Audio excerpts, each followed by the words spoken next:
If you went skydiving and you had no parachute, can you say with absolute certainty that you'd survive the fall?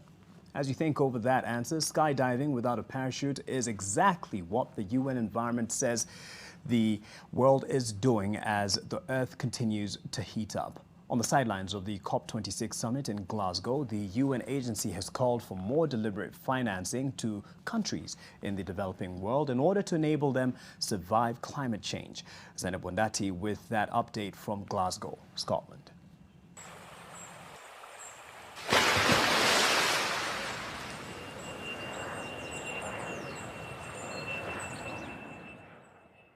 While COP26 delegates scratch their heads about how to cut carbon emissions as per the Paris Agreement, the UN environment is urging countries to not only focus on adaptation and mitigation of climate change, but to also prepare these same countries for the effects of climate change, which are already being felt across the world. Because even if the tap of the greenhouse emissions were to be turned off today, the effects of climate change would still be felt for decades to come. And we're already seeing, some very serious devastating impact across our country, across our continent. And so the least we can do as a country is take climate change more seriously, put it up the political, agenda in a way that we can plan better for it. I think we haven't done enough preparedness in terms of risk preparedness for us to be able to mitigate some of the worst predicted climate impacts.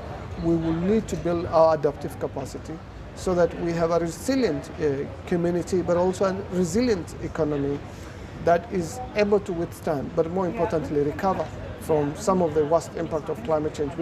I come from the most affected and regions, and also a place where people have to deal with the worst impacts of the climate crisis. So as young people, I think it is important that our voices get to be heard, because we are the ones who will have to live longer with the consequences of the inactions of the world today and the consequences. Well, a key area of concern at this meeting is how poor countries will be financed to adapt to the changing climate. The bone of contention at this meeting is where that funding will come from and how much. Now, the UN environment has just released a report that indicates that these poor countries will need up to 10 times more money in order to adapt to the effects of climate change.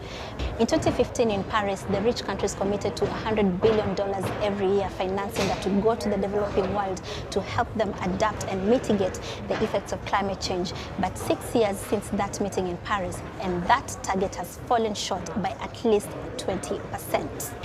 But the developing countries are not giving up just yet.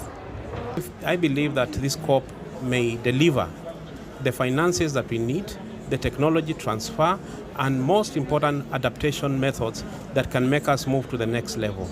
We might talk about carbon emissions, but what translates to the human being in Kenya is about what will bring food on the table, what will end conflict over natural resources, and most important, turn around our livelihoods.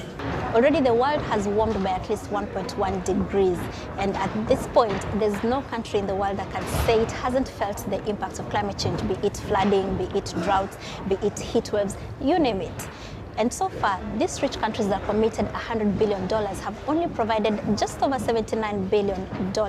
And this is why the UN environment is likening this situation to skydiving without a parachute.